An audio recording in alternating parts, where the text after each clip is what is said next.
నగ అందరు నగలు చూస్తున్నారా? పడిపోతాయి. సో శుభ్రంగా తుడిచేసి ఆరనిస్తున్నా. హాయ్, హలో, నమస్తే అందరికీ. వినాయక చవితి శుభాకాంక్షలు అండి. అందరూ ఆ వినాయకుడు ఆశీర్వాదంతో అందరూ చల్లగా, క్షేమంగా, హెల్దీగా, మంచిగా ఉండాలని కోరుకుంటూ ఈ రోజున వినాయక చవితి వీడియో మీకు షేర్ చేద్దాం అనుకుంటున్నాను. ఎందుకంటే ఇంత లేట్ అయింది. అసలు వెదర్ కూడా బాగాలేదండి. వెదర్ బాగాలేనందుకు నాకు హెల్త్ కూడా బాగలేదు. సో దాని గురించి కొంచెం లేట్ అయిందనమాట. పూజకి సంబంధించిన సామాన్లు తీసుకురావడానికి వెళ్తున్నాను బయటికి. రేపు వినాయక చవితి కదా. సో ఇంట్లో ఇతర సామాన్లు, వెండి సామాన్లు రెండు క్లీన్ చేసేసుకున్నాను. అంటే మామూలుగా పూజకి ఇంకా డెకరేటివ్గా కూడా పెడతాను కదా, నేను వాటిని అట్లా యాంటిక్ పాలిష్లో ఉంచాలంటే నాకు ఎందుకు ఇష్టం ఉండదు. శుభ్రంగా క్లీన్ చేసుకోవడం అలవాటు ఫస్ట్ నుంచి. సో అందుకే క్లీన్ చేసేసాను అనమాట. సో వీటిని క్లీన్ చేసేసి పక్కన పెట్టాను ఆరుతాయి అనేసి. వాటి మీద మళ్ళీ చుక్కలు ఉంటే కనుక ఆరకుండా, తుడుచుకోకుండా ఉంటే మచ్చలు పడిపోతాయి. సో శుభ్రంగా తుడిచేసి ఆరనిస్తున్నా. అండ్ బియ్యం, కుడుములకి బియ్యం ఆరబెట్టుకున్నాను. వచ్చాక పడతాను, మిక్సీ పడతాను. ఈ సంవత్సరం వినాయక చవితికి సిరి అయితే ఇంట్లో లేదు కదా. సో సిరికి రావడం కుదరలేదనమాట. అందులోనూ వాళ్ళ యూనివర్సిటీలోనే చాలా బాగా చేసుకుంటున్నారట. సో అందుకని లీవ్స్ లేనందుకు రాలిపోయింది, హాలిడేస్ లేనందుకు. అండ్ మా ప్రసాద్ గారు కూడా బయటికి వెళ్ళారనమాట. వినాయక చవితి రోజు ఎర్లీ మార్నింగ్ వచ్చారనమాట తను. సో అందుకే నేను ఒక్కదాన్ని చేసుకోవాల్సి వచ్చింది. చాలా మట్టుకు పనులు తను ఉంటే కనుక చాలా హెల్ప్ చేస్తారు. అంటే మందిర్ దగ్గర డెకరేషన్ దగ్గర నుంచి చాలా మట్టుకు ఇంట్లో ఆ రోజు పొద్దున పువ్వులు కావాల్సి వస్తే పువ్వులు తీసుకురావడం వరకు కూడా తనే చూసుకుంటారనమాట. చింటూ నేను కూడా మార్కెట్కి వెళ్ళి కావాల్సిన ఫ్రూట్స్, పత్రి అట్లాంటివన్నీ కోసుకుని వచ్చామన్నమాట. పళ్ళు అయితే కనుక బయట నుంచి తీసుకొచ్చాం. బట్ ఏంటంటే వర్షం చాలా విపరీతంగా ఉందన్నమాట. ఫ్లడ్స్, కొన్ని ఏరియాలో ఫ్లడ్స్ కూడా వచ్చినాయి అని అన్నారు రాజస్థాన్లో. సో దానివల్ల కొంచెం రేట్లు కూడా చాలా హెవీగా ఉన్నాయన్నమాట. ఫ్రూట్స్ అవి, పువ్వులు అవి కూడా చాలా దొరకలేదు చాలా మట్టుకు. అంటే మేము ఉండే ఏరియాకి దగ్గరలో నేను వెతికాను, అంత మంచిగా ఎక్కువ దొరకలేదన్నమాట. సో దొరికినంత మట్టుకు తీసుకుని వచ్చాను. సో ఈ సంవత్సరం కొంచెం వెనకాల వినాయకుడి ఫోటోకి ఆర్టిఫిషియల్ ఫ్లవర్సే పెట్టాల్సి వచ్చింది. ఎవ్రీ ఇయర్ అయితే కనుక నేను చక్కగా మల్లెపూలు దండ కానీ లేకపోతే చామంతుల దండ కానీ వేస్తానన్నమాట. సో ఈ సంవత్సరం అట్లాగే సర్దుకోవాల్సి వచ్చింది. వినాయకుడిని కూడా నేను ఎవ్రీ ఇయర్ నేను నా చేతులతో చేసుకుంటాను. దగ్గర ఒక 15 years నుంచి నాకు అదే అలవాటు అయిపోయిందనమాట. ఎందుకంటే ఇక్కడ ప్లాస్టర్ ఆఫ్ ప్యారిస్వి ఎక్కువ దొరుకుతాయి. అండ్ ఇంకొకటి ఏంటంటే మన సైడ్ ఉండేంత కళగా ఉండవు అనమాట ఆయన మూర్తులు. సో నాకు ఎందుకు మనం చేసుకోకూడదు అని అనేసి ఫస్ట్లో నేను పిండి ఉక్కపెట్టి చేసుకునేదాన్ని. అంటే చపాతీ పిండి ఉక్కపెట్టుకుని చేసేదాన్ని, అండ్ బియ్యం పిండి కూడా ఉక్కపెట్టి చేసేదాన్ని. లేదంటే ఒక్కొక్కసారి అదే పిండిలో కలర్ఫుల్గా కలర్స్ యాడ్ చేసి కూడా నేను చేసుకునేదాన్ని అనమాట. సో అట్లా చేసుకోవడం అలవాటు అయిపోయి ఎవ్రీ ఇయర్ నేనే చేసుకుంటాను. ఈసారి ఎర్రమట్టితో చేశానమాట. చాలా మంచిగా బాగా అందంగా ఉన్నాడు. అంటే నాకు వీలైనంత మట్టుకు అలా అందంగా చేసుకోగలిగాను. అండ్ హడావిడి లేకుండా ఉండాలంటే ఇలాగా మనం రేపొద్దున వరుసగా ఏ పనులు ఎలా చేయాలో లిస్ట్ రాసేసుకుని తగిలించి పెట్టుకున్నాం అనుకోండి, అది చూసుకుంటూ పని చేసేసుకుంటే కనుక ఈజీగా హడావిడి లేకుండా ఉంటుందన్నమాట. నేను ఇలా ప్రతిదీ రాసి పెట్టుకుంటాను. రేపొద్దున పూజకి మొత్తం అంతా రెడీ చేసుకున్నాను. ఇదేమో జలానికి, అంటే మనం పంచపాత్రలో పోసుకుంటాం కదా నీళ్లు, దానికి. ఏమో ప్రసాదాలకి పంచామృతం అండ్ పానకం, చల్లిమిడి వడపప్పు, బెల్లం ముక్క పెడతానమాట అందులో. ఇదేమో కుడుములకి రవ్వ ఆడేసి పెట్టేశాను. ఇది ఉండ్రాళ్ళు, పాల తాలికలు చేద్దాం అనేసి పెట్టాను, ఆడేసాను అనమాట. పొడి చేసి పెట్టుకుంటే పొద్దున్నే హడావిడి అవుతుంది కదా. అండ్ ఇదేమో టైమర్లో పెట్టాను. ఇందులో శనగపప్పు రేపు పొద్దున్నకి 5:30 గంటలకి పెట్టాను అనమాట. ఇందాకనగా పెట్టాను. ఇది 5:30 గంటల తర్వాత అది అంతటా అదే ఉడికిపోయి ఉంటుంది నేను పొద్దున్న లేచేసరికి. ఇది మినపప్పు బూరెలకి, గారెలకి బియ్యం పోసాను అనమాట. మినపప్పు బియ్యం వడపప్పుకి నానబెట్టాను. ఇదేమో మళ్ళీ గారెలకి, ఏమో పులిహోరకి బియ్యం కడిగి పెట్టేశాను. కిచెన్ అంతా క్లీన్గా ఉంది. డిష్ వాషర్ కూడా ఆన్ చేస్తాను అనమాట. పూజకి సంబంధించి అన్నీ సర్దేసుకున్నాను అనమాట. పూజ ఇలా సర్దుకున్నాను.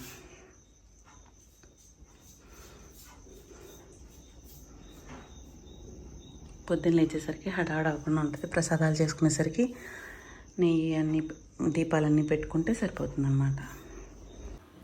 వరలక్ష్మి వ్రతం కనుక ఇంకా వినాయక చవితికి కూడా ముందు రోజు నైట్ అంటే అన్నీ తెచ్చుకుని అక్కడ సర్దేసుకున్న తర్వాత నైట్ ఒకసారి మళ్ళీ స్నానం చేసి మందిరంతా క్లీన్ చేసేసి డెకరేషన్ వరకు అంటే ఆర్టిఫిషియల్ ఇంకా మామిడాకులు తోరణాలు ఇట్లాంటివన్నీ కూడా డెకరేషన్ చేయటం అలవాటు అనమాట. ఆయన మూర్తిని కూడా చక్కగా కూర్చోబెట్టేసి అక్కడంతా కూడా దీపం గుందులు అట్లాంటివన్నీ కూడా పెట్టేసి పళ్ళు అవన్నీ కూడా సైడ్ పెట్టేసి ఉంచుతాను. అప్పుడు మార్నింగ్ లేవగానే అన్నీ పెట్టుకోవడానికి బాగుండేలాగా ఈజీగా ఉంటుందన్నమాట. ఏం చేస్తున్నావురా నువ్వు ఇక్కడ? ఏం చేస్తున్నావు? వెళ్ళిపోయి కూర్చో అక్కడ. కుడుములు కుడకపెడుతున్నాను. నీళ్ళు మరిగిపోయినాయి. చలివిడి, బెల్లం ముక్క, వడపప్పు, పానకం దేవుని మాత్రం ఆయన పెట్టి ప్రసాదం మేము తినేలాగా కొంచెం మాత్రం ఇంట్లో ఎవరు తినరు. ఇదేమో పూర్ణానికి నేను ఇప్పుడు మైక్రోవేవ్లో పెడతానమాట. బెల్లం పంచదార చేసేసి ఇంకా శనగపప్పు ఉడికిపోయిన తర్వాత అదే కుక్కర్లో పెట్టాను కదా, ఉడికిపోయిన తర్వాత తీసుకెళ్ళి డైరెక్ట్గా మైక్రోవేవ్లో పెట్టేస్తాను. మైక్రోవేవ్లో పెడితే ఏమవుతుందంటే డైరెక్ట్గా మనం ఎంత టైట్గా కావాలో అంత టైట్గా పూర్ణం అయిన తర్వాత బంద్ చేయొచ్చు అనమాట. అందాక నేను మైక్రోవేవ్లోనే పెట్టేస్తాను ఎప్పుడు, ఎవ్రీ టైం.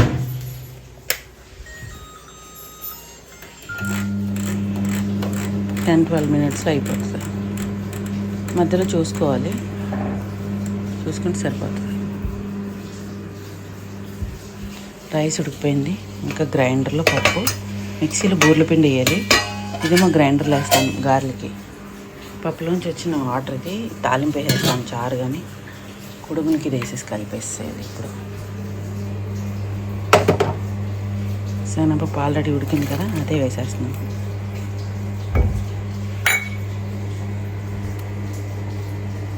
ఇప్పుడు నేను వీడియో కట్టేయాలి, చేతితో పెట్టుకున్నాను.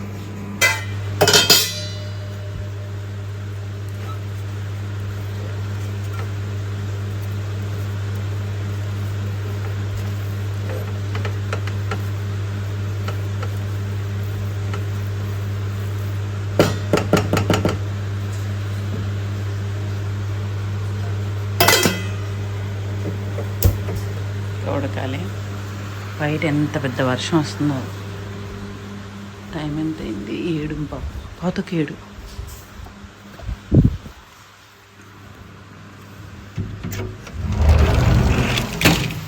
రాత్రి నుంచి వాన పడుతూనే ఉంది. నిన్న సామాన్లు తీసుకురావడానికి, అదే ఫ్రూట్స్ పువ్వులు తీసుకురావడానికి వెళ్ళినప్పుడు కూడా వర్షం. పిండి వంటలు అయితే ఎక్కువ హడావుడిగా ఎక్కువ చేయలేదండి. ఎందుకంటే ఒకటి తినేవాళ్ళం, ఎక్కువ లేము. సో దానివల్ల మళ్ళీ ఎక్కువ చేసిన తర్వాత ప్రసాదం అక్కడ ఇక్కడ పెట్టకూడదు, పాడు చేసుకోకూడదు కాబట్టి నేను తక్కువ ఐటమ్సే చేసుకున్నాను అనమాట. అంటే క్వాంటిటీ కూడా తక్కువగానే చేశాను. అండ్ ఇంకా నాకు తెలిసిన వాళ్ళకి పంచిపెట్టాను. సో ఎంత మట్టుకు కావాలో అంత మట్టుకే అన్నట్టు ఐటమ్స్ కూడా 5 రకాలు మాత్రమే. చలిమిడి, వడపప్పు, బెల్లం ముక్క, పానకం కాకుండా 5 రకాలు చేశాను అనమాట. సో 5 రకాలు అట్లా తేలిగ్గా కానిచ్చేసి తొందరగా చేసుకునేలాగా ప్లాన్ చేసుకున్నాను ముందు రోజే. సో మనం ప్లాన్గా ఉంటే కనుక చాలా ఈజీగా చేసుకోవచ్చు ఏదైనా సరే. నేను పూర్ణం అంటే బూర్లకి పూర్ణం ఉంటుంది కదా, ఆ పూర్ణం కూడా నేను మైక్రోవేవ్లో పెట్టి ఉడకపెట్టేస్తాను అనమాట. అంటే పప్పు ఆల్రెడీ కుక్కర్లో పెట్టేశాను నైట్. సో పొద్దున్న లేచిన తర్వాత ఉడికిపోయి ఉన్న పప్పుని కొంచెం వడకట్టేసి అందులో నీళ్లు అన్నీ తీసేసిన తర్వాత బెల్లం, కొట్టిన బెల్లం కాబట్టి ఎంత కావాలో అంత క్వాంటిటీ వేసి బెల్లంతో పాటు కొంచెం పంచదార కూడా వేసుకుంటే చాలా టేస్టీగా ఉంటాయి, పూర్ణం టేస్టీగా ఉంటుంది అంటారనమాట. సో ఈ రెండింటిని కలిపేసి ఒకసారి మైక్రోవేవ్లో పెట్టేస్తాను అనమాట. సో అది దగ్గరగా అయిపోతూ ఉంటుంది, మధ్య మధ్యలో తీసి కలుపుతూ ఉండాలి. సో అందులో వాటర్ అంతా ఎవాపరేట్ అయిపోతుంది, చాలా ఈజీగా అనమాట. అదే మనం స్టవ్ మీద పెట్టుకుంటే దాన్ని కదుపుతూ ఉండాలి, అడుగంటేస్తూ ఉంటుంది అనమాట. చాలా ఈజీగా నేను మైక్రోవేవ్లోనే చేసుకుంటాను. అండ్ పాల తాలికలు చేశాను అనమాట. పిండి అయితే ముందే తడిపిన బియ్యం కొట్టేసి పెట్టాను కదా, సో దాన్ని కూడా చక్కగా పాలతో కలిపి ఉక్కబెట్టేసుకున్నాను మైక్రోవేవ్లోనే. సో అది 3/4 బాయిల్ అయిపోయిన తర్వాత తీసి చేత్తో కలుపుతూ దాన్ని కూడా తాలికలు చేసుకోవాలన్నమాట. ఒక పక్కన రవ్వ ఉడకబెట్టేసాను. రవ్వ కుడుములు చేసుకుంటాం కదా! అలా అనమాట. చాలామంది కొబ్బరి కూడా వేస్తారు. నేను కూడా కొబ్బరి వేసాననమాట, పచ్చి కొబ్బరి. సో, కొబ్బరి వేస్తే గనుక ఒక రకమైన టేస్ట్ చాలా బావుంటుంది. అదే కేరళలో పుట్టు ఉంటుంది కదా! ఆ ఫ్లేవర్ వస్తుందనమాట. సో, కొబ్బరి వేసి చేశాననమాట కుడుములు. శనగపప్పు, కొంచెంగా పెసరపప్పు కూడా యాడ్ చేశాను. చాలా టేస్టీగా బాగున్నాయి. అండ్ నేను లాస్ట్‌లో ఏం చేశానంటే 4 కుడుముల్ని గారెలు ఫ్రై చేసేటప్పుడు ఫ్రై కూడా చేశాననమాట. అంటే ఫ్రైడ్ ఇడ్లీలాగా ఫ్రైడ్ కుడుములు కూడా చాలా టేస్టీగా ఉంటాయి. మనం నార్మల్‌గా ఆవకాయ, ఇంకా మాగాయ అండ్ తీపి మావకాయ ఉంటుంది కదా! అది కూడా నంచుకొని తింటే చాలా టేస్టీగా ఉంటుంది. మా వాడికైతే తీపి మావకాయ నంచుకొని తిన్నాడనమాట మా చింటూ. చాలా టేస్టీగా ఉంటాయి. అలా నేనైతే చేస్తూ ఉంటాను. ఇక్కడ మా ప్రసాద్ గారు వానలో తడిచిపోయారనమాట. పాపం పొద్దున్నే వచ్చారు కదా ఎర్లీ మార్నింగు. నాకు మిగతా ఏమన్నా హెల్ప్ చేయడానికి తను ఏం కావాలి, ఏం చేయాలి అంటున్నారు. ఒక పక్క నుంచేమో కుక్కు బాబు ఉన్నాడు కదా, మా కుక్క పిల్ల. వాడు ఏడ్చేస్తున్నాడు అనమాట. పొద్దున్నే వాడికి ఏదో ఒకటి తినడం అలవాటు అనమాట. నేను నైవేద్యానికి ముందు అన్నీ రెడీ చేసుకుంటున్నాను కదా, సో వాడు ఏడ్చేస్తున్నాడు పక్క నుంచి ఏదైనా పెట్టమని. అయినా సరే నేను నా పనిలో నేను ఉన్నానమాట. కుడుములు అన్నీ చేసిన తర్వాత లాస్ట్లో కుడుములు పిండి కొంచెం వినాయకుడికి తీసేయగా కుడుములకి ఉంటుంది కదా, అది తీసి పెట్టానమాట. వాడు చాలా ఇష్టంగా తిన్నాడు. సో, కుడుములను కూడా చాలా ఈజీగానే నేను మైక్రోవేవ్లో బాయిల్ చేసేసాననమాట. అంటే మనం స్టీమర్లో పెట్టి బాయిల్ చేస్తాం కదా, స్టీమ్ చేస్తాం కదా, అలా కాకుండా నేను స్టీమర్లో కాకుండా డైరెక్ట్గా మైక్రోవేవ్లోనే పెట్టేశాననమాట. అండ్ పాల తాలికలు కూడా ఒక పొంగు వచ్చిన తర్వాత వేయాలి పాలల్లో.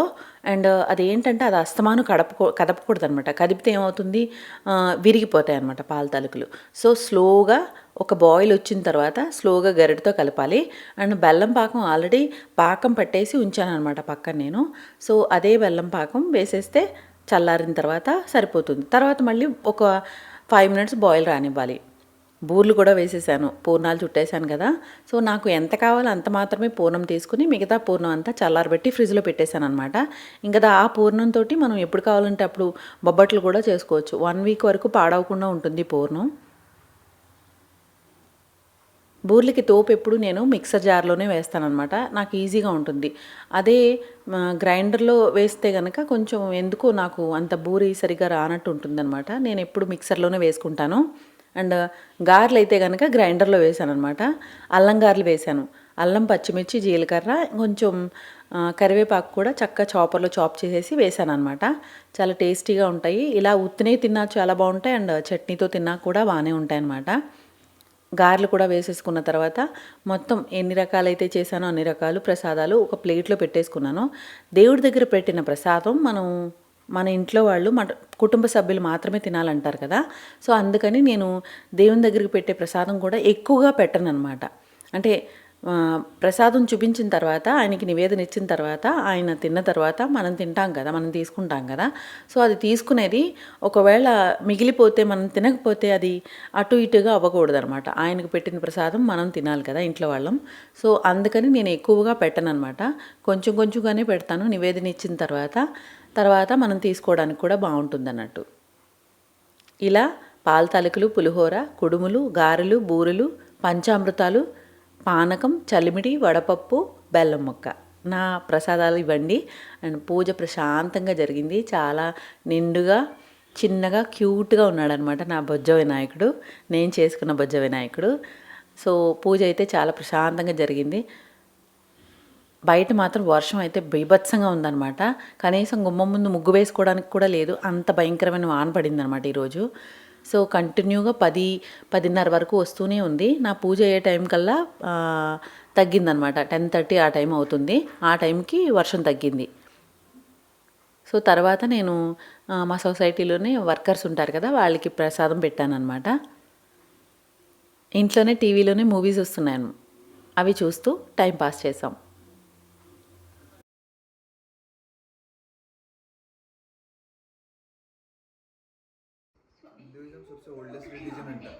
అవును,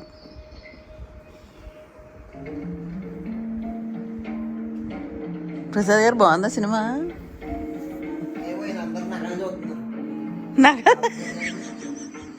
అందరు నగలు చూస్తున్నారా? నాకు నెక్స్ట్ ఏం కొందామనా?